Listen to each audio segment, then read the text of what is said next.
മയക്കുമരുന്ന് ഇടപാടുകളുടെ ഏറ്റവും വലിയ സ്പോട്ടാണ് ബംഗളൂരു. ഇങ്ങ് കേരളത്തിൽ ആവശ്യക്കാർ ഏറിയതോടെ ബംഗളൂരുവിൽ നിന്ന് വൻതോതിലാണ് ലഹരി എത്തുന്നത്. ട്രെയിനോ കാറോ ബസ്സോ ഏതിലാണെങ്കിലും റിസ്ക് എടുത്ത് നാട്ടിലെത്തിക്കാൻ റെഡിയാണ് യുവാക്കൾ. ആ ചെറിയ റിസ്കിന് കൈനിറയെ കിട്ടുന്ന പണമാണ് മെയിൻ അട്രാക്ഷൻ.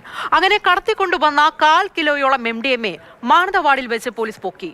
രഹസ്യ വിവരത്തെ തുടർന്ന് നടത്തിയ വാഹന പരിശോധനയിലാണ് മലപ്പുറം മറയൂർ സ്വദേശികൾ ലക്ഷങ്ങൾ വിലയുള്ള മയക്കുമരുന്നുമായി കുടുങ്ങിയത്.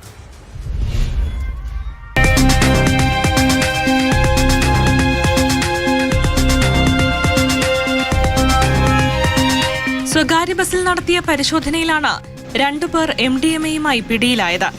മലപ്പുറം സ്വദേശികളായ സൽമാനുൽ ഫാരിസ്, മറയൂർ സ്വദേശി റബീൽ നിയാസ് എന്നിവരെയാണ് മാനന്തവാടി പോലീസ് പിടികൂടിയത്. ജില്ലാ പോലീസ് മേധാവി തപോഷ് ബസുമതാരിക്ക് ലഭിച്ച രഹസ്യവിവരത്തിന്റെ അടിസ്ഥാനത്തിലായിരുന്നു പരിശോധന. ജില്ലാ ലഹരിവിരുദ്ധ സേനയും മാനന്തവാടി പോലീസും ചേർന്നാണ് വാഹന പരിശോധന നടത്തിയത്. മാനന്തവാടി ചെറ്റപ്പാലത്ത് വെച്ച സ്വകാര്യ ബസ്സിൽ നിന്ന് 1/4 കിലോയോളം MDMAയാണ് പിടികൂടിയത്. ബംഗളൂരുവിൽ നിന്ന് മലപ്പുറത്തേക്ക് പോവുകയായിരുന്ന ബസ്സിലാണ് പ്രതികൾ സഞ്ചരിച്ചത്. വാണിജ്യാടിസ്ഥാനത്തിൽ ലക്ഷങ്ങൾ വില വരുന്ന ലഹരിയാണ് പ്രതികളിൽ നിന്ന് പിടികൂടിയത്. ബാഗുകളിൽ ഒളിപ്പിച്ച നിലയിലായിരുന്നു മയക്കുമരുന്ന്.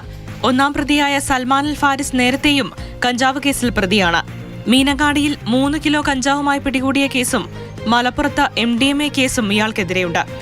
മാനന്തവാടി DYSP VK വിശ്വംഭരന്റെ നേതൃത്വത്തിലുള്ള സംഘമാണ് പ്രതികളെ പിടികൂടിയത്.